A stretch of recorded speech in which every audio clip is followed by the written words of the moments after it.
No me encuentro en mi domicilio en este momento. Darles la bienvenida a todas y todos a la charla del día de hoy. Habían varias personas que nos comentaron que querían asistir y no pudieron por temas de pruebas. Sabemos que estamos en una fecha complicada, pero les agradecemos que hayan podido conectarse. La temática que vamos a tratar hoy día es sobre conociendo al gato Wiña, que será expuesto por la doctora Constanza Napolitano. Así que le agradecemos a ella enormemente poder contar con su presencia acá. Es una persona que tiene mucha trayectoria en el ámbito y estamos seguras de que va a ser muy nutritivo para poder seguir conversando con temáticas de fauna silvestre en general que hemos estado tratando hasta ahora desde el proyecto Araucanía Silvestre. Eh, las preguntas para que no interrumpamos la presentación las vamos a dejar al final, así que las pueden hacer a través del chat y van a ser leídas una vez que concluya la presentación. Igualmente va a quedar grabada si es que a alguien se le corta el internet o se pierde alguna parte de la chat. Así que sin más que agregar, le damos el paso a la doctora para que pueda iniciar la exposición y nuevamente agradecerles por habernos acompañado el día de hoy. Muchas gracias por la presentación, gracias por la invitación a Araucanía Silvestre. Voy a compartir pantalla. ¿Me escuchan bien? Si se escucha bien. Perfecto, gracias. Muy bien, bueno, buenas tardes a todas y todos. Agradezco el interés en esta charla que me pidieron dar acerca de la huiña.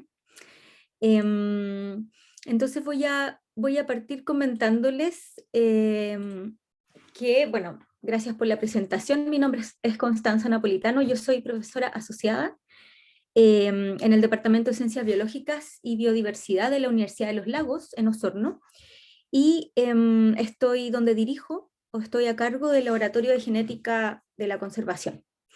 Entonces hoy les voy a hablar de conservación de la huiña en Chile, y para eso voy a partir hablando un poco de qué felinos nativos tenemos en Chile y cómo es que se originaron.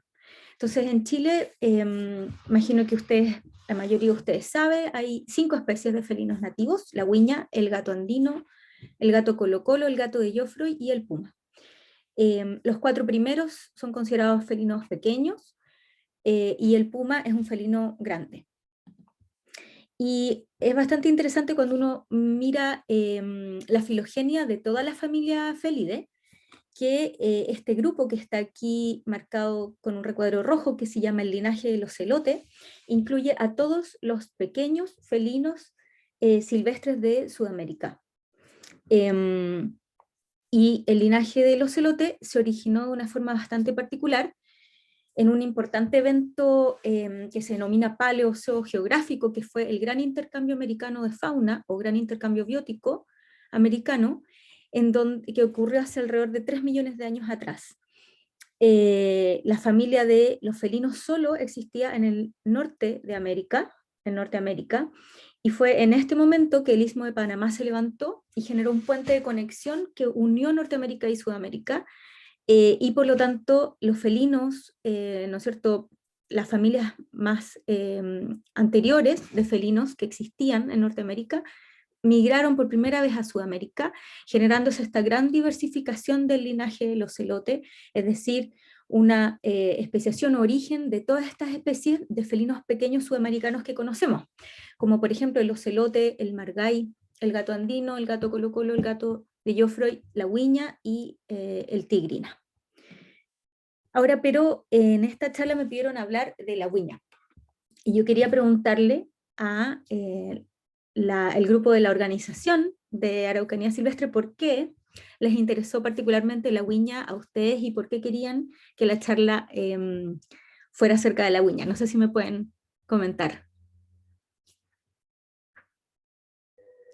Sí, bueno, básicamente lo que hemos estado haciendo hasta el momento es hacer distintas charlas enfocadas a distintas temáticas de biodiversidad y sobre algunas especies de fauna silvestre. Entre esto consideramos que la huiña igual era una especie que es como bastante carismática, por así decirlo, que tiene como una buena llegada con la gente, pero que es una especie que tampoco se conoce mucho sobre ella. Entonces, era interesante poder hacer una charla enfocada en esa especie en particular para poder abordar mucho más tanto sus problemas de conservación como su biología y ecología, y más que hablar como de felinos silvestres en general. Igual nos gustaría tratar más adelante referente a los demás felinos. Ya, muchas gracias. Quería escuchar un poco de parte de ustedes por qué les interesaba particularmente la huña. Y efectivamente me pidieron que hablara hoy de la huña, ¿no es cierto? Y yo les quería comentar por qué yo he estudiado a la huña en particular los últimos años. Esto es porque mi pregunta de investigación general es, ¿no es cierto?, más o menos así. ¿Qué está ocurriendo en estos paisajes fragmentados, como los que les muestro en la foto? Paisajes perturbados por actividades humanas o dominados por actividades humanas. ¿Qué está ocurriendo con las poblaciones de mamíferos nativos que cohabitan allí? ¿No es cierto? Esa es básicamente toda mi investigación, gira en torno un poco a saber qué está pasando aquí y cómo se ven impactados poblaciones de mamíferos nativos que tienen que vivir, ¿no es cierto?, junto con poblaciones humanas o que tienen que vivir con esta reducción de hábitat para los que son especialistas de hábitat, en este caso el bosque nativo. Y específicamente dentro de los mamíferos nativos trabajo con carnívoros, ¿no es cierto? Pero ¿por qué con la huiña? La huiña ha sido mi especie de estudio o especie modelo en las últimas investigaciones porque es un mesocarnívoro asociado a cobertura vegetal, estrechamente asociado a cobertura vegetal, ese es su requerimiento ecológico básico, y por lo tanto muy asociado a el bosque nativo también. Y por eso, ¿no es cierto?, la especie modelo de estudio, en este caso, la huiña, es funcional o me sirve para contestar mi pregunta general, ¿no es cierto? Porque dado que esta es una especie que es especialista de hábitat y requiere cobertura vegetal, yo puedo de alguna forma saber, ¿no es cierto?, estudiándola, qué impactos negativos tiene la pérdida y fragmentación del bosque nativo, por ejemplo, y si lo comparo con otras especies generalistas de hábitat, por ejemplo, como el zorro culpeo, por nombrar alguno, puedo hacer una comparación, ¿no es cierto? Cómo el zorro culpeo, por ejemplo, no se ve afectado eventualmente o menos afectado con la pérdida y fragmentación del bosque, y la huiña sí. Entonces, la elección de la especie de estudio, ¿no es cierto?, no es porque sea un gatito lindo y muy peludo, sino que porque es funcional para ayudarme a contestar en mi pregunta, que es una pregunta de conservación. Y importantemente, ¿no es cierto?, también las conclusiones que yo pueda sacar podrían ser eventualmente extrapoladas o proyectadas a otros mamíferos que son especialistas de bosque también. Y yo podría proyectar eventualmente, estudiando esta especie, que otros mamíferos asociados a bosque podrían verse afectados de la misma forma. Entonces, por eso yo he estudiado la huiña. Y tal como comentaba su compañera, quería igual no dejar pasar este momento, ¿no es cierto?, para hacer este punto, que efectivamente existe un sesgo de interés público, valoración e incluso de financiamiento para proyectos hacia especies carismáticas o conspicuas, ¿no es cierto?, que son visibles o más grandes y que son fácilmente identificables, como por ejemplo las que les muestro a la izquierda. Versus otras especies, ¿no es cierto?, que juegan roles ecológicos en el ecosistema igual, ¿no es cierto?, importantes, pero que son quizás menos bellas o hermosas para la mayoría de las personas, o que causan miedo, por ejemplo, como algunos insectos.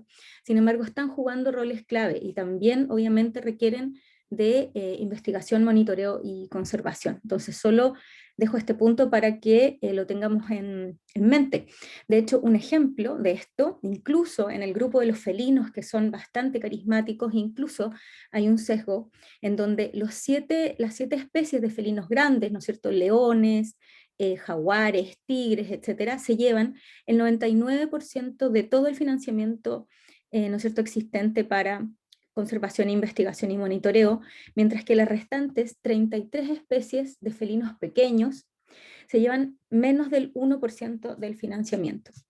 Y por lo tanto, ¿no es cierto?, acá hay un sesgo con especies carismáticas o más famosas, pero no para aquellas que realmente, ¿no es cierto?, probablemente están en peligro ¿no es cierto?, de extinción, etc. Por lo tanto, solo mencionar este sesgo y entonces que abramos, ¿no es cierto?, nuestras posibilidades a intentar conservar, ¿no es cierto?, los procesos que están ocurriendo en los ecosistemas y hacer hincapié en que todas las especies juegan roles ecológicos importantes, ¿no es cierto?, para mantener los servicios ecosistémicos y el equilibrio. Incluso, ¿no es cierto?, esta publicación, cada vez que menciono una publicación la pongo aquí con los detalles para que si quieren buscarla más en detalle lo puedan hacer. Les decía que incluso en biología de la conservación se está hablando de conservación de las comunidades microbianas, ¿no es cierto?, que entregan servicios ecosistémicos importantes, por ejemplo, microbiomas de suelo o microbiomas gastrointestinales asociados a hospederos que les entregan susceptibilidad a enfermedades, ¿no es cierto?, y que por lo tanto están promoviendo la persistencia de las poblaciones y básicamente del equilibrio del ecosistema. Entonces, incluso especies, ¿no es cierto?, como microscópicas como los microorganismos que no vemos, merecen, digamos, y la atención para la conservación. Bueno, pero algo bueno, de alguna forma, de trabajar con especies que tienen tamaños medianos o grandes, es que en general eso está asociado a que tienen ámbitos de hogar o territorios también extensos. Y de alguna forma, protegiéndolas a ellas, ¿no es cierto?, estamos protegiendo extensiones de hábitat más grandes y por ende, ¿no es cierto?, a distintas especies, en este caso más pequeñas y con territorios más, ¿no es cierto?, acotados, dentro de ese mismo hábitat. Y ese es el concepto de especie paraguas, ¿no es cierto? Y de alguna forma podríamos decir que la huiña, otros carnívoros, podrían jugar ese rol, de alguna forma. Bueno, y entonces ahora, hablando de la huiña específicamente, está distribuida desde la región de Coquimbo hasta la región de Aysén en dos subespecies, la subespecie norte, Leopardus huiña tigrillo, y la subespecie sur, Leopardus huiña huiña, que tienen algunas diferencias morfológicas. La subespecie de norte habita, bueno, Chile central, desde la región de Coquimbo hasta la región del Biobío. Es un poco más grande en tamaño y tiene una coloración más clara. Y habita bosque y matorral esclerófilo y bosque caducifolio. Y luego la subespecie sur es un poco más pequeña en tamaño y tiene una coloración más oscura y habita bosque templado lluvioso, desde la región de la Araucanía hasta la región de Aysén. Está clasificada como vulnerable por la lista roja de la UICN. Bueno, y existe entonces este patrón de coloración, que es el moteado, que probablemente es el que mayormente se conoce, pero también existe este patrón de coloración melánico, que se ve aquí en la foto, y es una especie terrestre, pero que tiene mucha facilidad para subirse a los árboles. Y acá les comento un registro que fue bastante sorprendente en realidad, no sé si lo habían visto, que también algunos individuos, como se ve en el registro, podrían cruzar ríos, ¿no es cierto?, que es algo que al menos no se conocía con registros oficiales, y esto es un registro en el río Cóndor, en la región de los lagos, me parece. No sé si lo vieron. Bastante interesante porque de alguna forma nos indica que los ríos bastante anchos como este podrían no ser una barrera para la dispersión de la especie y que su conducta es bastante plástica. Bueno, desde el norte al sur de la distribución, acá les muestro un poco los registros más al norte de la huiña, que son de una zona que se llama Cerro Palo Colorado, ¿no es cierto?, un poco al sur de los Vilos, donde, como ven en este registro de trampas cámara que obtuvo Cristian Larraidel, bastante lindo, ¿no es cierto?, la huiña está con una vista al mar preciosa en estas quebradas, en la zona de los Vilos, Pichigangui y los Molles. Esa es su distribución más norte. Luego ha sido estudiada la diversidad genética a través de toda su distribución y de alguna forma los registros de presencia en toda su distribución, y se ha descrito, ¿no es cierto?, que hay tres grupos principalmente, centro y sur, Chiloé como un grupo aislado, ¿no es cierto?, porque actualmente está aislado, ¿no es cierto?, por el estrecho, el canal de Chacao. Y las poblaciones de Laguna San Rafael en Aysén también, en este estudio preliminar, se comportan como una unidad genética diferenciada. Ahora es bastante interesante porque el nivel de diversidad genética que vimos en todas estas poblaciones a través de toda la distribución geográfica era más o menos similar en las distintas poblaciones. Sin embargo, en las poblaciones del extremo sur, que son de la región de Aysén, encontramos una significativa menor diversidad genética en estas poblaciones, que probablemente tenga que ver con el último máximo glacial. En este mapa que ven a la derecha, ¿no es cierto?, se muestra en café la extensión de las capas de hielo durante el último máximo glacial en el sur de Sudamérica, la extensión máxima que tuvieron las capas de hielo. Esto ocurrió alrededor entre 28.000 y 16.000 años antes del presente, en donde existía un puente de tierra que conectaba Chiloé con el continente, ¿no es cierto?, porque el nivel del mar bajó bastante, pero lo que quería hacer notar acá es que probablemente esta menor diversidad genética en Aysén se deba a un cuello de botella, ¿no es cierto?, porque toda esa zona estuvo cubierta por capas de hielo y por lo tanto probablemente se extinguió un cuello de botella de la mayor parte de las subpoblaciones en Aysén, que luego tuvieron que ser recolonizadas desde otros sectores cuando el último máximo glacial pasó. Ahora hay un proyecto de una alumna de magíster de la Universidad Católica de Temuco, Gabriela Gómez, del magíster en recursos naturales, que está indagando un poco más acerca, en detalle, de la diversidad genética de las poblaciones de huiña en Aysén. Así que para que estén atentos y atentas a sus resultados. Y volviendo un poco atrás, para las poblaciones de Temuco, ¿no es cierto?, en la zona de interés de ustedes, donde están, ¿no es cierto?, ustedes ubicados, la región de la Araucanía es la región más norte donde comienza la subespecie sur, ¿no es cierto?, como dijimos. Bueno, ¿cuáles son las amenazas para la persistencia de las poblaciones de huiña? Acá les muestro las principales, y algo interesante acerca de esto que les voy a conversar en detalle ahora, las amenazas, ¿no es cierto?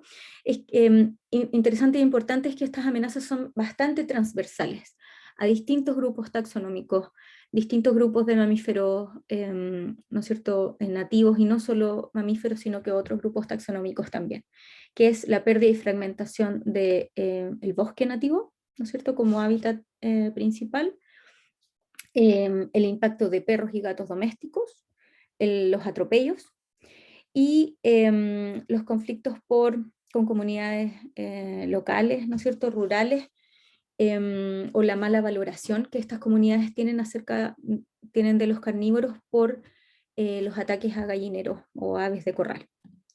Entonces vamos a ir viendo cada una de estas amenazas.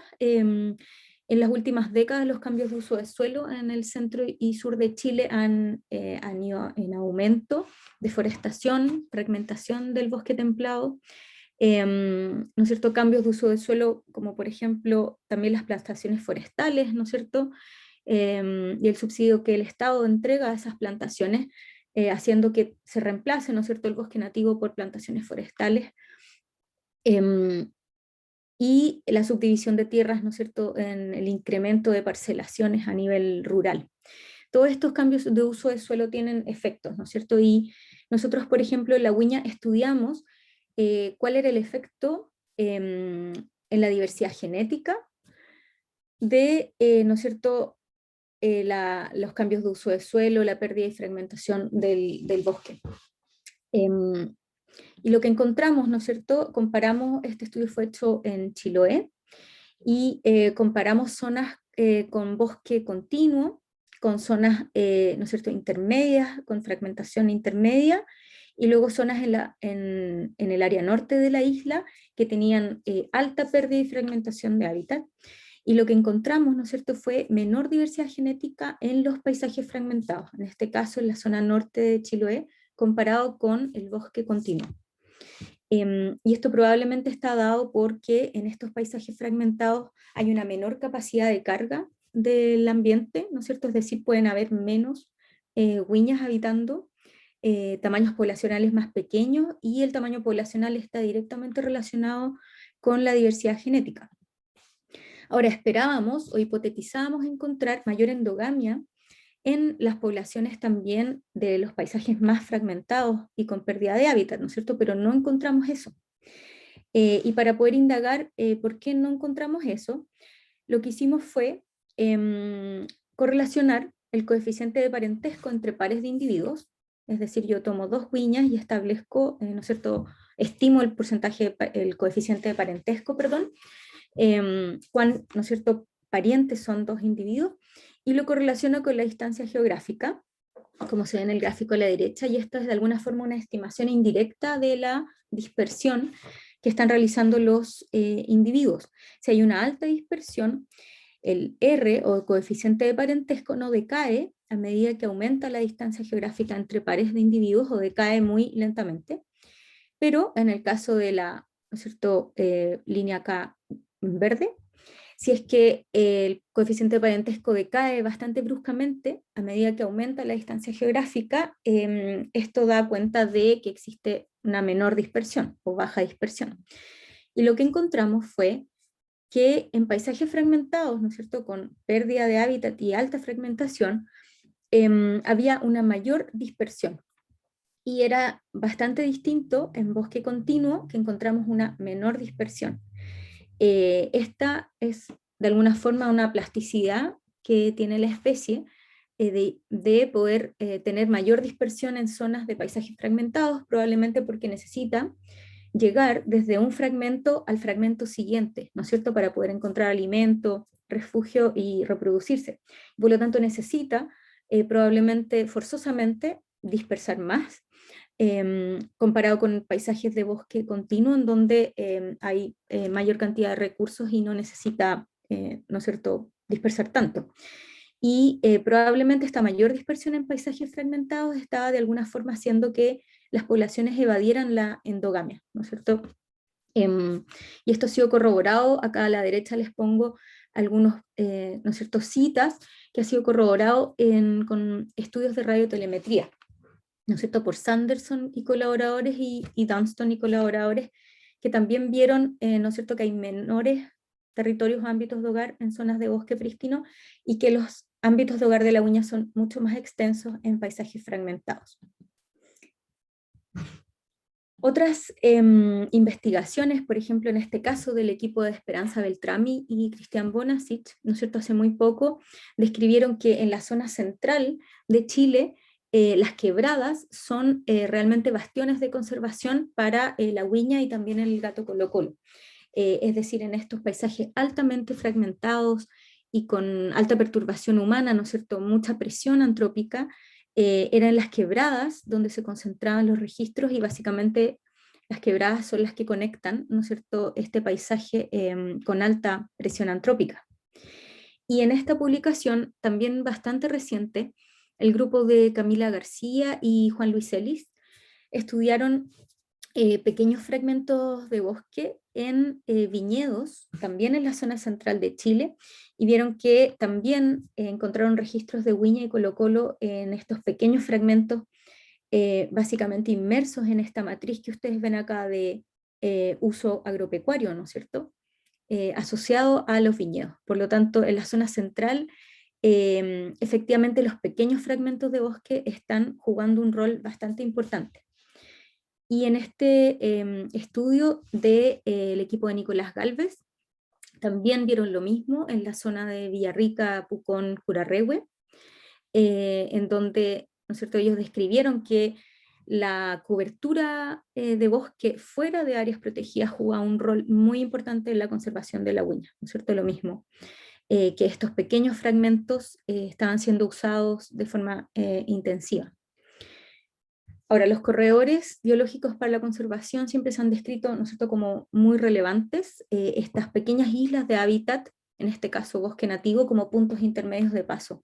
Y en el caso de la huiña, entonces, lo relevante es preservar fragmentos de bosque nativo conectados por corredores de vegetación, preservar hábitat ribereños, ¿no es cierto?, y quebradas, que usualmente tienen vegetación, y estas pueden hacer las veces de corredores biológicos.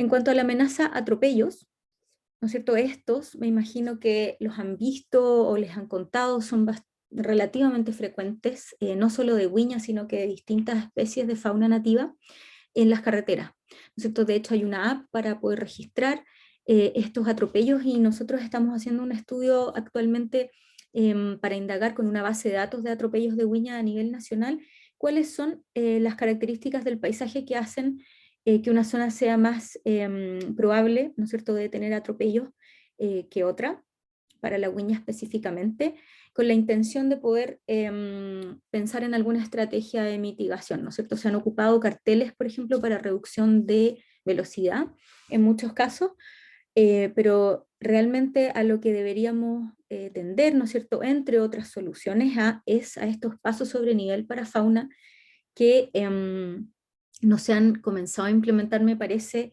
en Latinoamérica aún, ¿no es cierto?, en donde cuando existe una concesión de carretera, se le exige a la concesionaria, ¿no es cierto?, construir estos pasos sobre nivel que puedan conectar, ¿no es cierto?, usualmente con cobertura vegetal, que puedan conectar a ambos lados de la carretera y esto que se construya cada tantos kilómetros, ¿no es cierto?, según se defina. Y esto también ha sido descrito, ¿no es cierto?, y también evaluado como muy exitoso para prevenir el aislamiento genético entre estas dos poblaciones que quedan separadas por la carretera, especialmente para especies que no tienen la capacidad de dispersión tan desarrollada como para cruzar la carretera y poder conectarse con la población de enfrente. Por lo tanto, es a estos pasos sobre nivel, me parece que es a lo que deberíamos tender y a lo que la opinión pública debería comenzar, ¿no es cierto?, a poner el tema sobre la mesa y también a los equipos técnicos, por supuesto. Bueno, ahora respecto de la amenaza impactos de perros y gatos domésticos, les voy a hablar de la amenaza transmisión de patógenos en específico, pero los perros y los gatos domésticos también ¿no es cierto?, constituyen una amenaza súper importante para caza, ¿no es cierto?, y depredación. Los gatos, ¿no es cierto?, se ha descrito que cazan reptiles, aves, los perros atacan huiñas, ¿no es cierto?, hay registros también de eso y otros mamíferos, pudús, etcétera. Por lo tanto, la depredación y los ataques, ¿no es cierto?, por parte de estas dos especies de carnívoros domésticos, no voy a tratarlas aquí, pero son materia, ¿no es cierto?, obviamente de discusión, de una amenaza súper importante. Les voy a hablar aquí de la transmisión de patógenos y cómo esto también puede constituir una amenaza súper importante para la huiña, por ejemplo, por parte de perros y gatos domésticos, nuestras mascotas. Los cambios de uso de suelo, nuevamente, han sido descritos como gatillantes de enfermedades emergentes, ¿no es cierto? Estos, pérdida y fragmentación de hábitat, el hecho de que los carnívoros domésticos, perros y gatos que tenemos en casa, estén en mayor cercanía, ¿no es cierto?, o interfase de contacto con los animales silvestres en estos fragmentos de bosque, obviamente facilita la transmisión de patógenos entre animales domésticos y silvestres. Por lo tanto, tenemos esta situación bastante común de ver, por ejemplo, en el centro y sur de Chile, en donde tenemos, ¿no es cierto?, parcelas o comunidades rurales con, ¿no es cierto?, las casas, con sus perros y gatos y sus gallineros, viviendo muy cerca de bosque, ¿no es cierto?, en donde podemos encontrar poblaciones de huiña, zorro chilote en algunas zonas, ¿no es cierto?, y otros carnívoros que encontramos en el bosque. Y en realidad esta relación es de alguna forma bidireccional, ¿no es cierto?, porque también sabemos que algunos, al menos la huiña, se acerca también a las casas, y de eso vamos a hablar al final, ¿no es cierto?, de que se acerca a los gallineros ocasionalmente, y por lo tanto acá básicamente los perros y gatos entonces pueden ingresar al bosque y algunos carnívoros nativos pueden acercarse a las casas y por lo tanto hay probabilidades de contacto y para transmisión de patógenos. Acá un ejemplo, ¿no es cierto?, por ejemplo en Chiloé, creo que fue este registro en donde esta huiña estaba muy cerca de la casa y bueno, los perros le comenzaron a ladrar, ella estaba subida aquí en la reja. Los carnívoros silvestres comparten un alto porcentaje de patógenos con los carnívoros domésticos, perros y gatos, ¿no es cierto?, por cercanía filogenética y superposición espacial para contacto potencial, como vimos recién. Y los estudios que les voy a mostrar ahora en adelante, ¿no es cierto?, en las siguientes diapositivas, les voy a mostrar la metodología que nosotros ocupamos para estudiar la posible, ¿no es cierto?, transmisión de patógenos entre animales silvestres y domésticos. Lo hacemos a través de la detección directa por PCR, ¿no es cierto?, lo que se está ocupando ahora para el diagnóstico de COVID, es la misma técnica, y secuenciación de los virus o bacterias o microorganismos que estamos estudiando. Por lo tanto, de alguna forma estamos estudiando la diversidad genética del patógeno anidada dentro del hospedador al que están infectando. Y luego de tener las secuencias, analizamos estas con árboles filogenéticos. Entonces, por ejemplo, si nuestra hipótesis es que los perros domésticos de un área, por ejemplo, están teniendo contacto y transmisión de un determinado patógeno al zorro de Darwin, entonces lo que yo hago es tomar muestras en ambas poblaciones, en los perros domésticos y en el zorro de Darwin, ¿no es cierto? Obtengo las secuencias de ese patógeno, digamos, de un virus, y evalúo si es la misma secuencia genética o de alguna forma la misma cepa, ¿no es cierto?, para que se entienda. Si es que fuera la misma idéntica secuencia genética, yo puedo inferir que ha habido transmisión, ¿no es cierto?, entre estas dos especies. De alguna forma no puedo asegurar la direccionalidad de esa transmisión, ¿no es cierto? Ya les voy a explicar de qué forma sí la podemos inferir, pero podría ser, ¿no es cierto?, eventualmente bidireccional, o hacia cualquiera de los dos sentidos, ¿no es cierto? Y luego cuando obtengo esas secuencias del virus, dijimos que era nuestro ejemplo, hago un árbol filogenético, construyo un árbol filogenético que es las relaciones, ¿no es cierto?, de cuán similares o distintas son dos o más secuencias genéticas. Y hago este árbol filogenético del patógeno que estoy estudiando, ¿no es cierto?, en este caso del virus. Y por ejemplo, si el resultado me diera que en el clado A, estas dos secuencias que están infectando a los perros y al zorro de Darwin en una misma zona geográfica son idénticos y los dos están en el clado A, como les decía, yo puedo inferir eventualmente que hubo transmisión de patógenos entre ambas especies. ¿No es cierto? Podría encontrar que los virus del zorro Darwin son completamente distintos de los del perro doméstico en esa área, genéticamente muy distintos, y por lo tanto mi conclusión sería que no hay transmisión entre estas dos especies. Bueno, nosotros realizamos muestreo activo, ¿no es cierto?, captura, trampeo con trampas Tomahawk, anestesia y captura con, ¿no es cierto?, todos los protocolos de bienestar animal a huiñas para tomar muestras de sangre y distintas mediciones. Y también muestreo pasivo, ¿no es cierto?, que implica muestrear también muestras de sangre, de heces y de distintos tejidos biológicos a, de alguna forma, muestras oportunistas, ¿no es cierto?, los animales que llegan a centros de rescate y rehabilitación o que se encuentran atropellados, desgraciadamente, nosotros podemos aprovechar esas instancias y tomar muestras también. Y cada vez que tomamos una muestra, describimos las características del paisaje, ¿no es cierto?, dónde se encontraba ese animal que muestreamos. Estaba en bosque continuo, estaba en un paisaje muy fragmentado, cuán cerca de casas, etc. Describimos las características del paisaje en el que estaba el animal muestreado. Y en este caso, en el caso del estudio que les voy a mostrar, muestramos gatos domésticos con dueño de libre circulación de comunidades rurales cercanas a hábitat de huiña, es decir, estas comunidades rurales que viven muy cerca de bosque.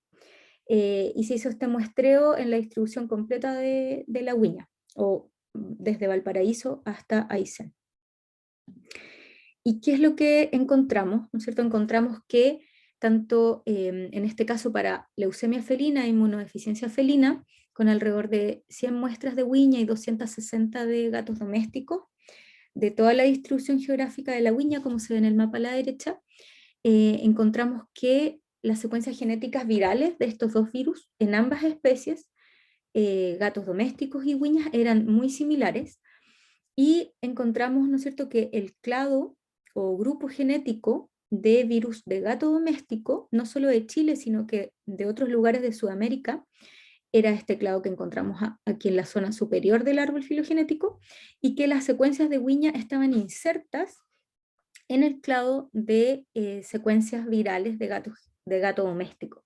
Por lo tanto, de esa forma inferimos que es el gato doméstico el origen de la infección hacia la huña. Y como se ve acá a la izquierda, muchos haplotipos o secuencias genéticas compartidas entre ambas especies. Por lo tanto, inferimos transmisión interespecífica desde el gato doméstico a la huña. Y dado que tenemos la información del tipo de paisaje o características ¿no es cierto?, de cobertura de suelo, etc., pudimos asociar a las huñas positivas significativamente a paisajes fragmentados. Y vimos que las huñas que habitan paisajes fragmentados tenían 9,6 veces mayor probabilidad de estar infectadas. Y en los paisajes fragmentados que encontramos, ¿no es cierto?, humanos y sus animales domésticos, en este caso gatos domésticos. También encontramos que las huñas macho tenían mayor probabilidad de estar infectadas que las hembras. Y todo esto, ¿no es cierto?, solo nos indica que hay infección con estos dos virus, inmunodeficiencia felina y leucemia felina, pero ¿hay signos clínicos de enfermedad en las huñas o las está impactando de alguna forma? ¿Se están muriendo, ¿no es cierto?, por esta infección?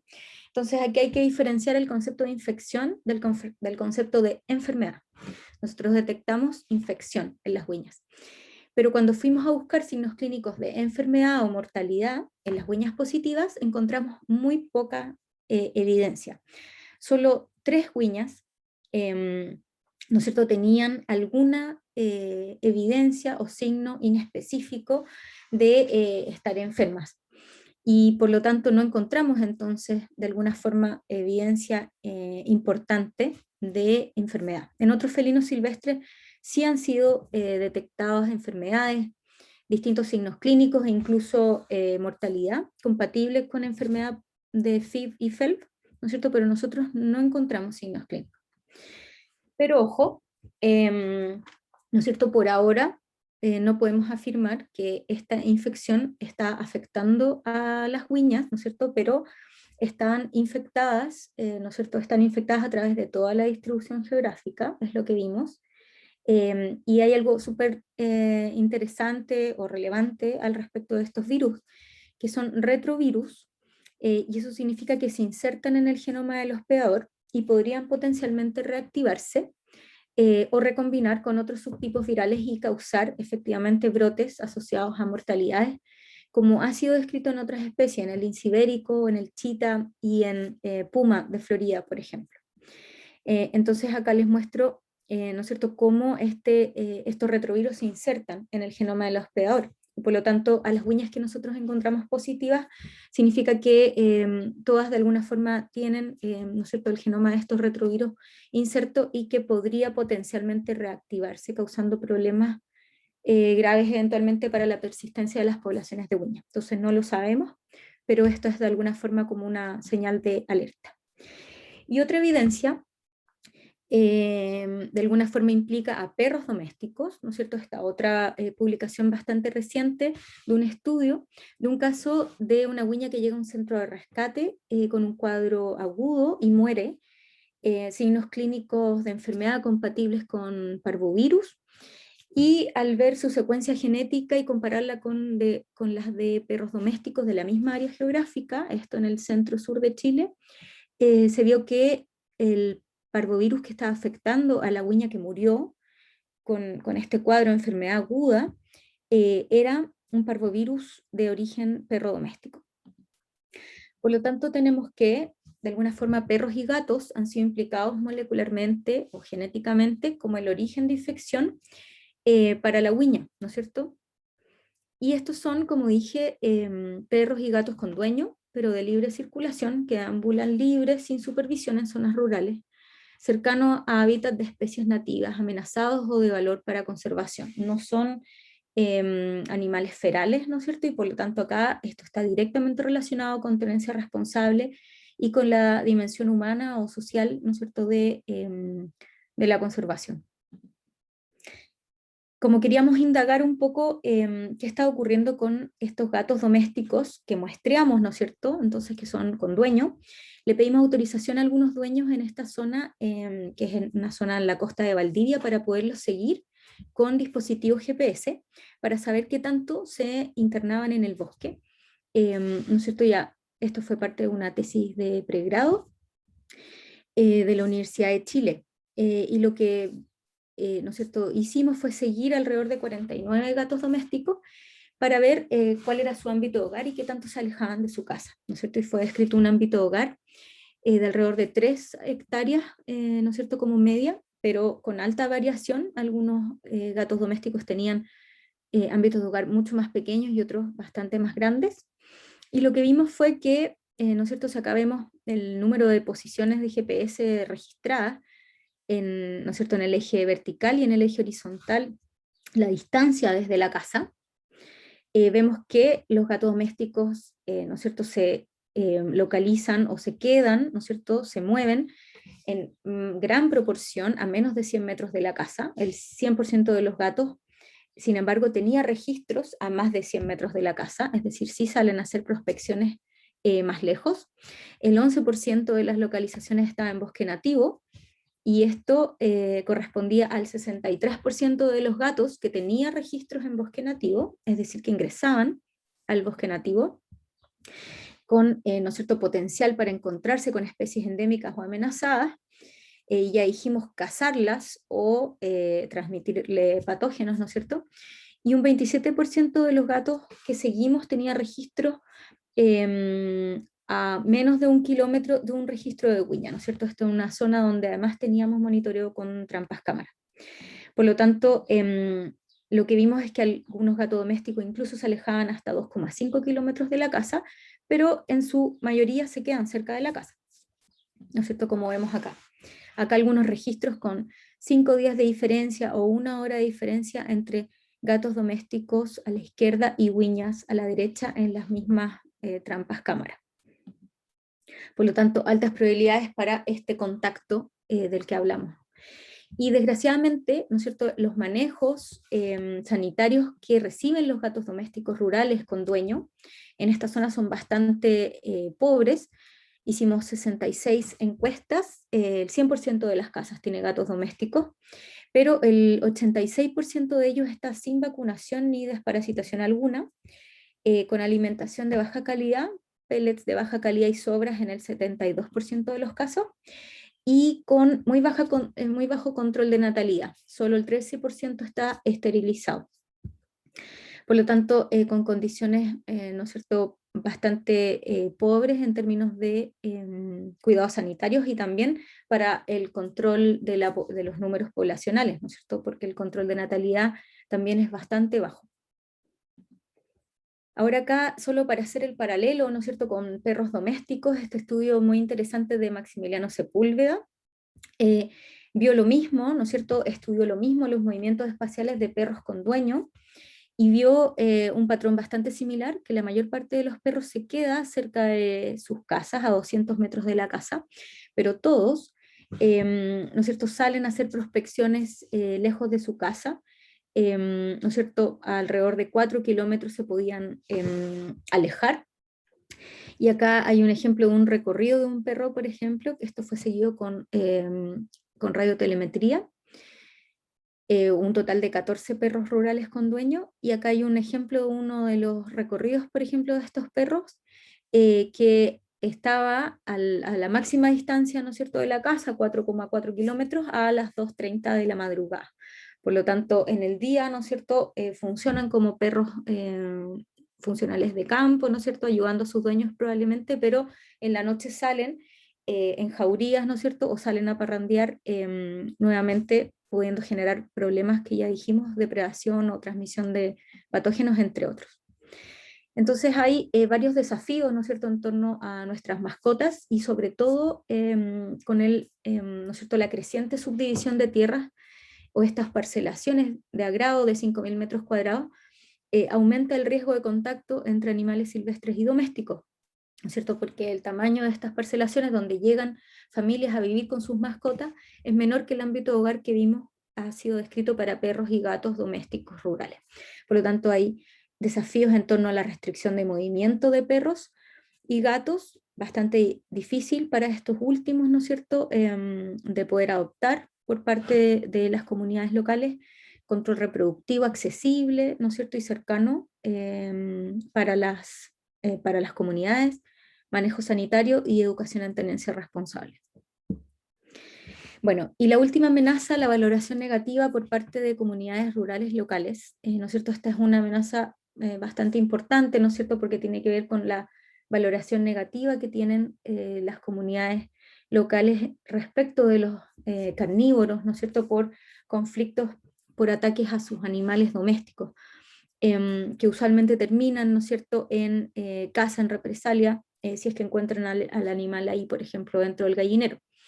Em, Sin embargo, ha sido descrito que perros y bisones, ¿no es cierto? Perros domésticos, animales exóticos y bisones también, un animal invasor, están desplazando al puma y al zorro como los depredadores del ganado mayor, ¿no es cierto?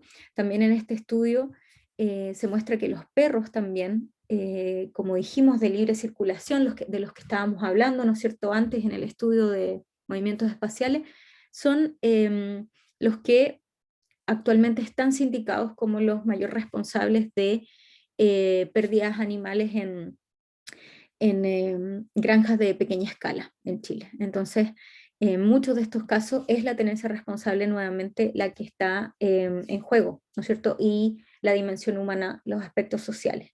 Y eso es súper relevante porque usualmente estas aves de traspatio, ¿no es cierto?, que se pierden en pequeñas, ¿no es cierto?, economías de subsistencia en zonas rurales, y por lo tanto hay un problema económico ahí, ¿no es cierto?, que abordar desde aristas más bien, ¿no es cierto?, de las ciencias sociales. Ahora, ¿qué podemos hacer para lograr la coexistencia en torno a estos ataques, ¿no es cierto?, a gallineros, pensando en los gallineros y en los carnívoros pequeños y medianos?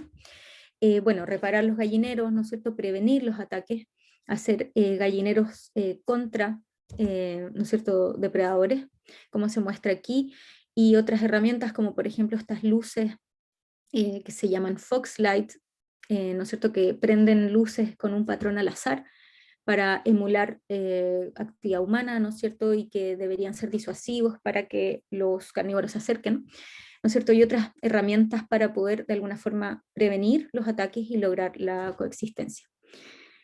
Ahora, la conservación debe incluir la dimensión humana, como veníamos hablando, ¿no es cierto? Y esto, ¿no es cierto?, en muchos casos involucra la conservación fuera de áreas protegidas, ¿no es cierto?, tanto públicas como privadas.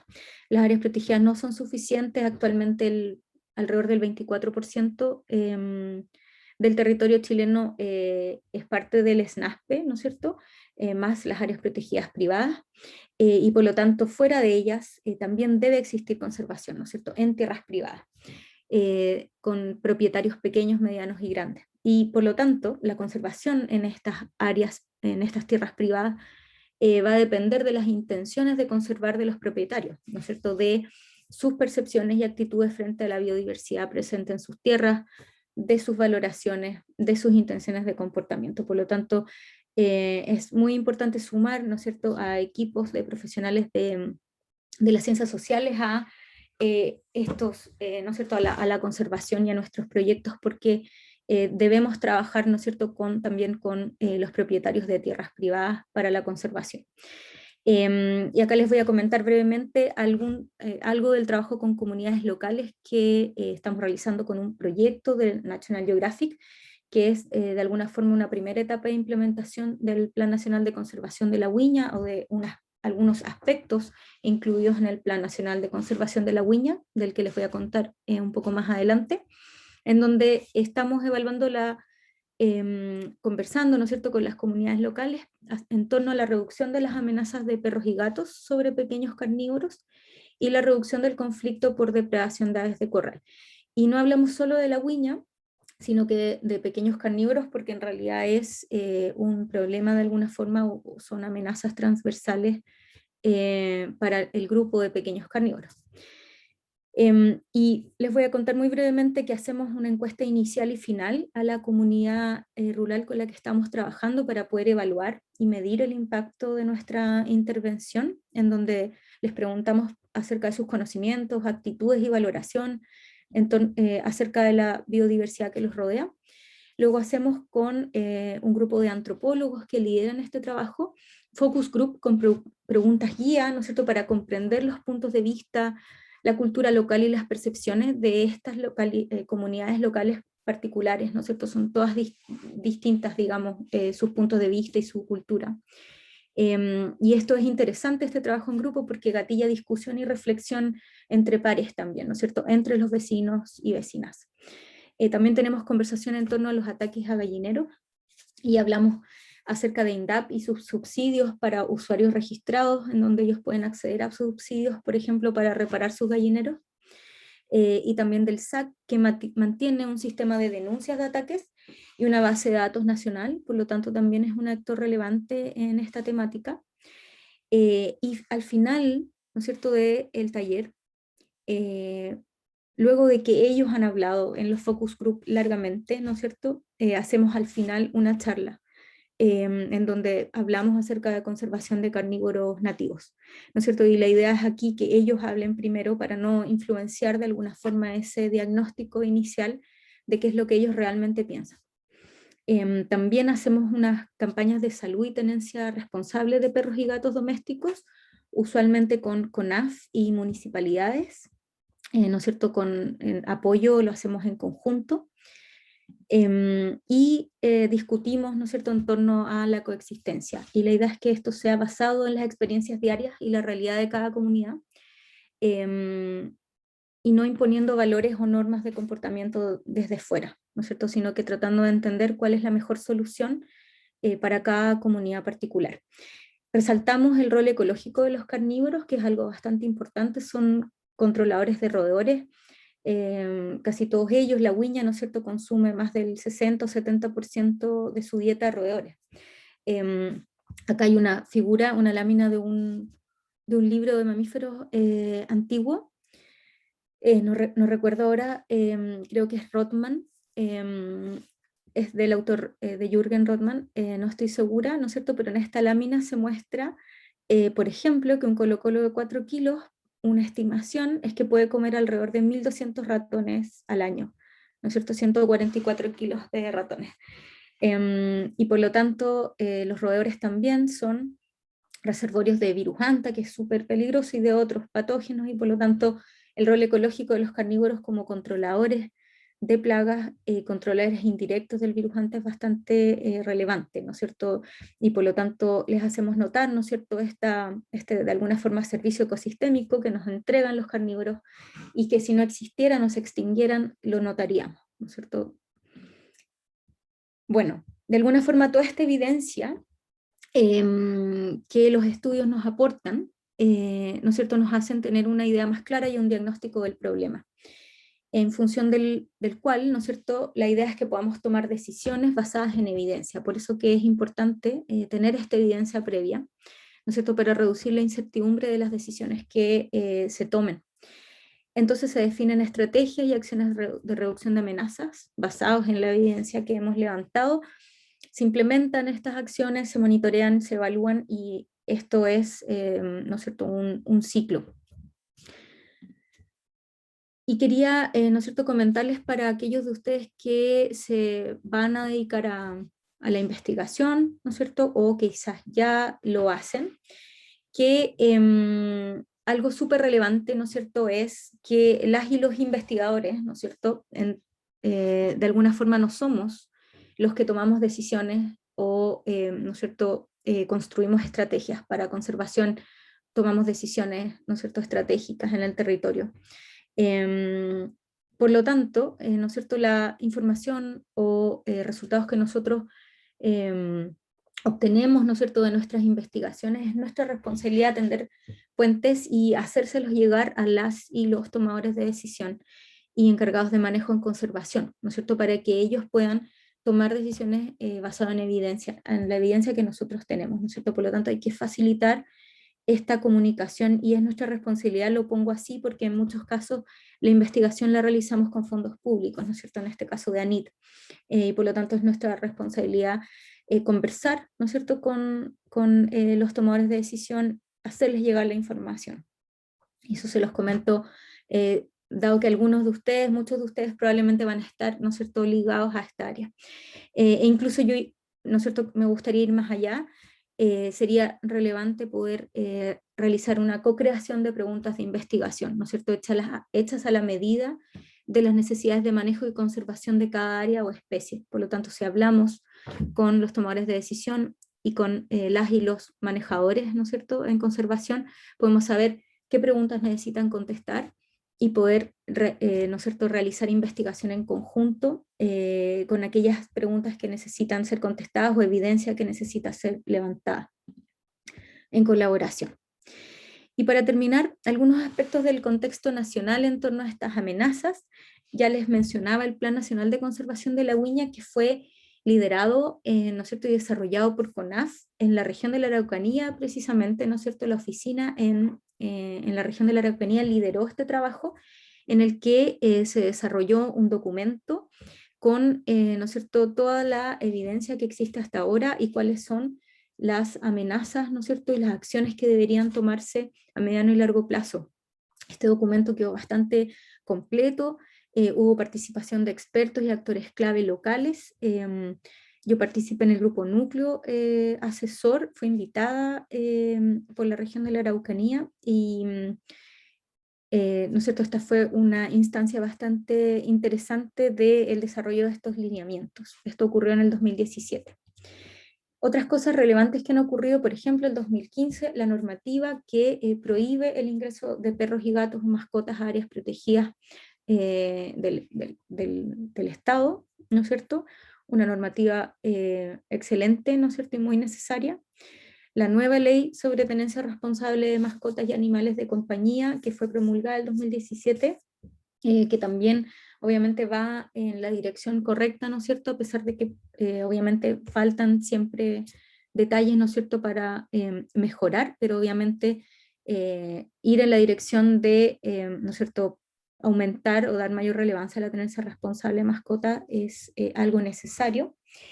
Esta misma ley, a través de la Subdere, ¿no es cierto?, licita de alguna forma o entrega fondos para programas de tenencia responsable de animales de compañía, educación, ¿no es cierto?, ambiental, vacunaciones a distintos grupos que pueden postular. El Ministerio del Medio Ambiente, por su parte, hace vacunaciones y desparasitaciones a perros y gatos de zonas rurales, ¿no es cierto?, en el marco de conservación de especies nativas, ¿no es cierto?, que ellos lideran. Y finalmente les menciono el grupo de trabajo de la Viña, ¿no es cierto?, que es un grupo que, binacional, con personas de Chile y Argentina, que está constituido, y esta es la página, nuestra página web. Aquí les mostramos algunos de los proyectos en los que estamos involucrados, y hay material de difusión y de educación para descarga gratuita, así que pueden buscar ahí el material. Creamos un personaje que no sé si alguno de ustedes lo conoció o lo conoce, que se llama Catalina Boscosa, que es esta viña corpóreo, ¿no es cierto?, que llevamos a algunos eventos antes de la pandemia, ¿no es cierto?, al Día de la Fauna en Santiago, y que va a seguir participando en algunos eventos, y que la idea es que pueda llevar la información a los niños principalmente, ¿no es cierto? Acá está comiéndose un ratón, no sé si ven que la cola, un ratón de hule, la cola le está colgando. Entonces, cuando ella está con los niños, les ayudamos, ¿no es cierto?, a los niños a entender todo esto que hemos hablado de alguna forma, y que lo vayan internalizando, su rol ecológico, etc. Y en la página web que les comenté hay unos videos también de Catalina Boscosa que pueden ver. Bueno, y eso sería todo por ahora. Si es que alguien tiene alguna pregunta, no sé si por el chat o simplemente levanta la mano o puede hablar. ¿Alguna duda que haya Gracias, quedado? muchas gracias por la excelente presentación. Fue harta la información que se entregó hoy día, en realidad, son hartos los estudios que se han hecho. Entonces está súper interesante poder conocer un poco más sobre la huiña en particular, que era lo que te comentaban delante, que muchas veces no tenemos tanto conocimiento de esto. Yo creo que entre felinos silvestres tal vez de lo que más se habla usualmente es como de los pumas, pero de las huiñas a veces falta que se generen estos espacios de discusión. Había una mano levantada, igual pueden dejar las preguntas en el chat si quieren. Eliana, no sé si puedes activar el micrófono, creo que está como la opción como de Hola, hablar. hola, Hola. hola. Estoy, bueno, ya a ver, estoy aquí cerquita del Parque Nacional Conguilleo, ¿ya? Y tenemos muchos animales, bueno, gatos, perros y silvestres también. Mi pregunta es, ¿la güiña se puede aparear con un gato de casa en este caso? ¿Pasa eso o no?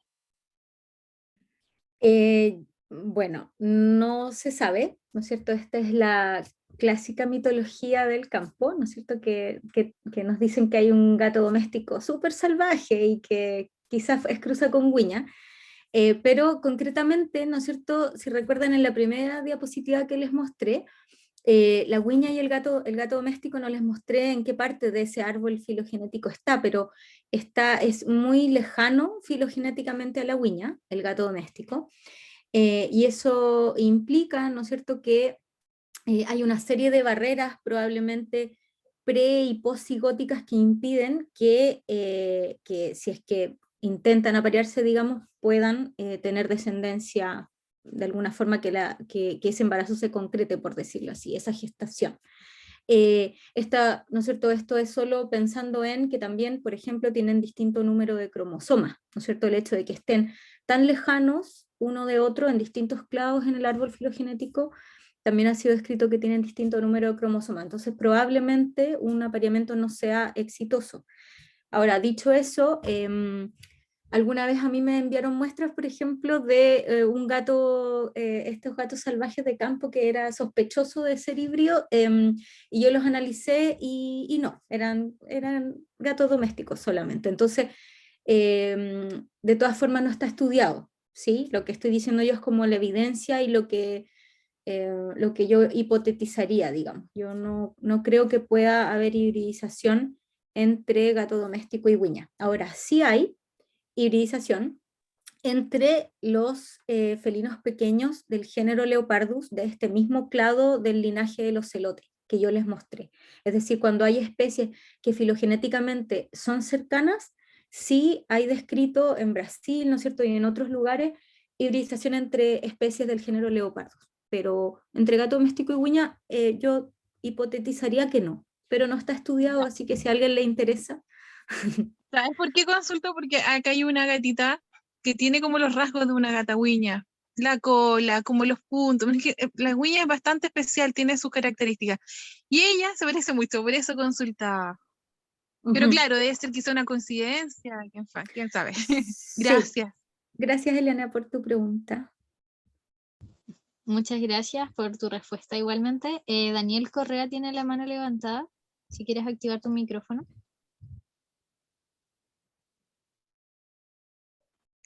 Ya, hola, igual gracias por la presentación, como que igual es un tema que me fascina bastante, como la conservación en sí.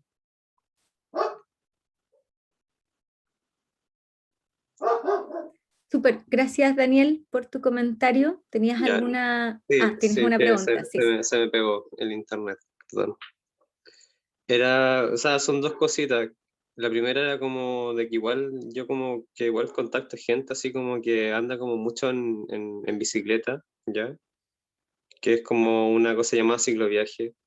Y ellos toman como vías alternativas a la Ruta 5 dentro de todo el largo del territorio nacional, porque la Ruta 5 no es algo viable para andar en bicicleta. Y como por lo que he visto hasta ahora, como que por consulta igual, que la mayor parte de como fauna silvestre, o en realidad como mezcla de fauna silvestre y como animales domésticos, sean como en sectores como, o sea, como en rutas, como paliativas a la Ruta 5. Entonces mi pregunta era como, a que igual como que la Ruta 5, que es como el eje que atraviesa como la depresión central de Chile, como que en sí igual está rodeada como por o sector industrial o por bosque de pino, que es como, o bosque eucalipto, que son como la industria como más predominante tanto en la región desde el Maule hasta los lagos. Entonces era como mi duda va como que si los corredores, así como, o sea, por así llamarlo corredores, esas pasarelas como que son pasos de nivel para fauna, como que tendría que estar acompañado de un cambio también en el ambiente que existe, porque de cierta forma igual no sé si un bosque de pino, un bosque de eucalipto o un sector industrial está adaptado como para ese tipo de especies. Y por otro lado, las rutas que son paliativas, que supone que igual, o sea, por mi parte he visto que igual ocurre harto evento de atropello, que no son concesionadas, son parte como más responsabilidad de quizás como la superintendencia regional o cosas así, que son los que delimitan la ruta, de quizás ellos tengan como cierta responsabilidad dentro de esas vías. Entonces, como por eso todo camino así como ver cuáles son como alguna alternativa, algún acto que hacer como en eso, o como por, no sé, o qué puerta tocar con respecto a eso. Entonces, no sé Sí, si... sí, gracias Daniel por tu comentario. Interesante, yo en realidad solo, claro, dije, no sé si restringí solo a carreteras concesionadas, creo que dije solo carreteras concesionadas, pero obviamente me refiero a cualquier carretera, ¿no es cierto?, mediana o grande, y efectivamente no solo la Ruta 5 es donde encontramos atropellos. Ahora, ¿qué se puede hacer? Bueno, hay que buscar, ¿no es cierto?, las mesas técnicas de conversación con Vialidad, ¿no es cierto?, y distintos organismos a los que se pueda plantear la necesidad de esto. Los pasos sobre nivel son bastante caros, ¿no es cierto? Por eso, por ahora están solo implementados en países desarrollados usualmente. Entonces, probablemente no puedan ser, ¿no es cierto?, implementados de forma generalizada, ¿no es cierto?, sino que solo en algunos sectores, y además de eso pueden haber estas señaléticas de disminución de velocidad que no siempre se respetan, y por ejemplo lomos de toro, ¿no es cierto? Esas son las tres herramientas, puede que haya más, ¿no es cierto? No soy especialista en prevención de atropellos de fauna, pero esas son las tres herramientas que se utilizan. Y por cierto, en distintas rutas alternativas, ¿no es cierto?, hay atropellos, no solo en la ruta 5, así que es bastante interesante tu comentario y que obviamente aclaremos, ¿no es cierto?, que no solo la relevancia en las autopistas concesionadas. Sí, gracias, gracias igual. Otra, o sea, no sé si se me permite decir otra cosa. Sí, obvio, pregunta nomás. Este es el espacio. Que es con respecto a que igual un factor importante, como lo hemos visto, como lo mencionó la doctora, era como el factor cultural dentro de las comunidades en cuanto a la apreciación y valoración como de la fauna silvestre. Y siento que hasta ahora como que la mayor intervención en cuanto a protección de fauna silvestre es como la educación civil con respecto a la fauna. Entonces, como que, no sé, igual hasta ahora cacho muy poco como de todo el tema, pero me gustaría como saber así como cuáles son como como quizás como el avance como en políticas públicas con respecto a esto, porque igual, no sé, a veces se me ocurren un montón de ideas que se pueden hacer, pero claro, como que son solo ideas, pero como que hay todo, me imagino, un proceso en cómo algo se puede como concretar, como una política pública, no sé, alguna reforma o etcétera cosa. Entonces, mi consulta es como, va como a eso, así como, ¿cuáles son como los procesos que se siguen como para seguir como alguna como ley en específico o algo así? Sí, gracias Daniel. Mira, al respecto de la educación para la conservación, en realidad ha habido últimamente un cambio de paradigma y, por ejemplo, en torno a cómo se realiza, ¿no es cierto?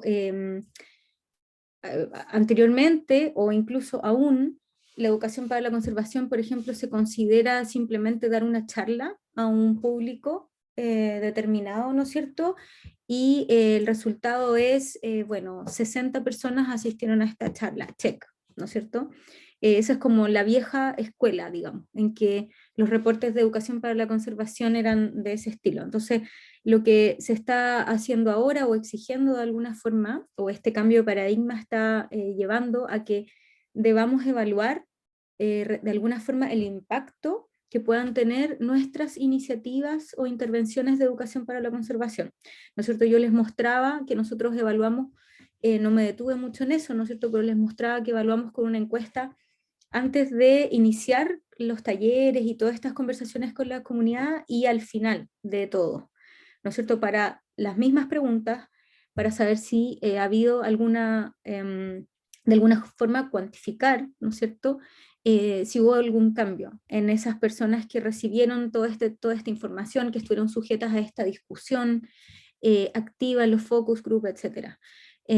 Y esa encuesta inicial, por ejemplo, cuando nosotros convocamos al taller, es apenas los saludamos, aplicamos la encuesta, ¿no es cierto?, sin decir nada, sin haber discutido nada. Y la encuesta final es cuando hacemos ¿no es cierto?, el cafecito final de despedida de toda la actividad. Entonces es súper importante la evaluación del impacto, de distintas formas, ya sea cuántico o cualitativamente, pero tenemos que medir de alguna forma el impacto, y eso ha sido uno de los cambios de paradigma.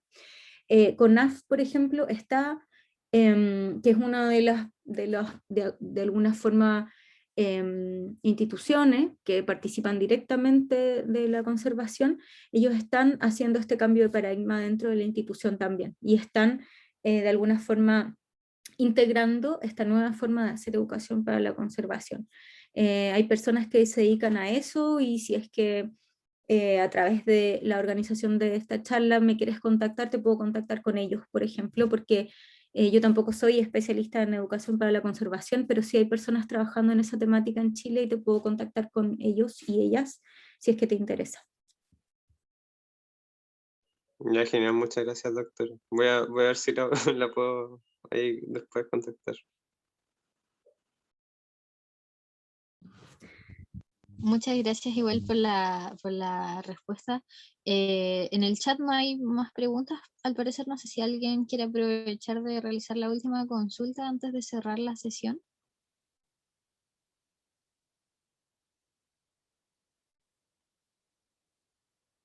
Si no, estaríamos entonces nuevamente agradecerle por su... Hola. Ah, ahí está. Dale nomás. Sí, ¿se escucha? Sí, se escucha. Ya. Bueno, primero felicitar a Constanza por la presentación, muy clara, muy completa. Y quería hacer solamente un comentario. Usted mencionó el avistamiento de la huiña cruzando un río en Osorno, me parece mucho. Y solamente para complementar esa información, también hay un avistamiento de la huiña cruzando el río Yipén en el área de Cunco, en la región de la Araucanía. Entonces, hasta el momento me parece mucho que serían esos dos únicos registros que hay de la especie cruzando el río. Y el río Yipén también es muy ancho. Entonces también eso es como una información adicional. Súper, gracias Romina. Efectivamente fueron 2 registros, y el segundo no recordaba exactamente dónde. Que me acuerdo que al menos yo los vi muy cercanos uno de otro en el tiempo, hace un par de años. Así que gracias. Ese segundo entonces es la región de la Araucanía. Gracias Romina. Sí. No, gracias a usted por la presentación y un gusto. Igualmente por la información. Agradecerle a todas y todos por haber podido asistir a la charla de hoy, y a la doctora Constanza también por la exposición. Vamos a enviarles después la grabación de la charla por si quieren volver a revisarla a través de sus correos electrónicos. Esperamos que les haya gustado y que puedan conectarse a las próximas instancias que vamos a seguir generando en torno a biodiversidad, fauna silvestre, y que vamos a estar avisando en nuestras redes sociales, que en Instagram aparecemos como Araucanía-silvestre, para que estén atentas y atentos. Así que ahí estamos avisando, y que tengan muy buena tarde. Muchas gracias a todos y todas y a la organización. Felicitaciones a Araucanía Silvestre por su proyecto.